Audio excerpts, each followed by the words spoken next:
Séjour de match à Toronto et Grégory, les Blue Jays sont de retour pour ce 6e match à Toronto. Oui, et ce qu'on surveille surtout aujourd'hui, ce sera ce deuxième duel entre les lanceurs Kevin Gausman, ce vétéran des Blue Jays, et l'as des Dodgers, Yoshinobu Yamamoto.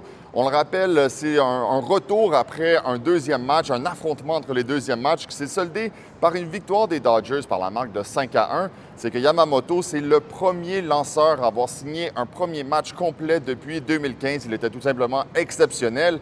Alors, il va vouloir répéter son exploit aujourd'hui en ce 6e match. Pour ce qui est de Kevin Gausman, c'est son 6e départ depuis le début des séries.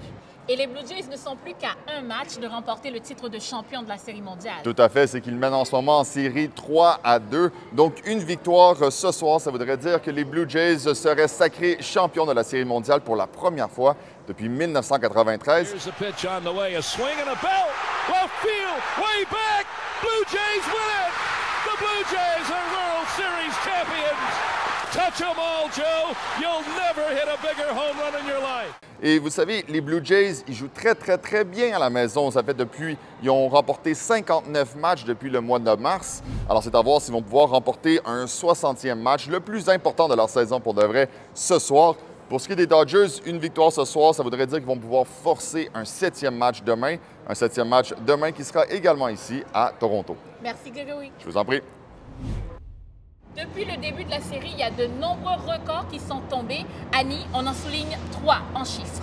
On commence avec 12. 12, c'est le nombre de frappeurs retirés surprise par le lanceur Trey Savage lors du dernier match.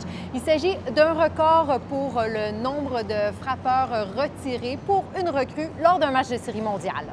Ensuite, il y a 8, c'est le nombre de coups de circuit qui ont été frappés par Vladimir Guerrero fils pendant les séries. C'est un record pour un joueur des Jays en série.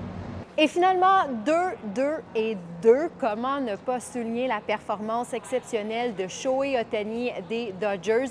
Lundi, lors du match marathon de 18 manches, il a été le premier joueur à frapper 2 circuits, 2 doubles et à obtenir au moins 2 buts sur balle, ce qui est un record. Merci, Annie. Le match débute ici ce soir à 20h, dans une ambiance qu'on décrit éclectique. Si vous voulez y assister et que vous n'avez pas de billets, ça va vous coûter un bras et une jambe. Ce matin, les billets en revente se vendaient entre 1 750 et 11 700. En terminant, on se laisse sur des images qui vous montrent qu'il n'y a pas que les Canadiens qui se sont entichés des Blue Jays cet automne. Ils ont aussi des fans aux Zoo de Toronto. Merci d'avoir suivi votre vidéo journal. Bon week-end. Allez, Blue Jays!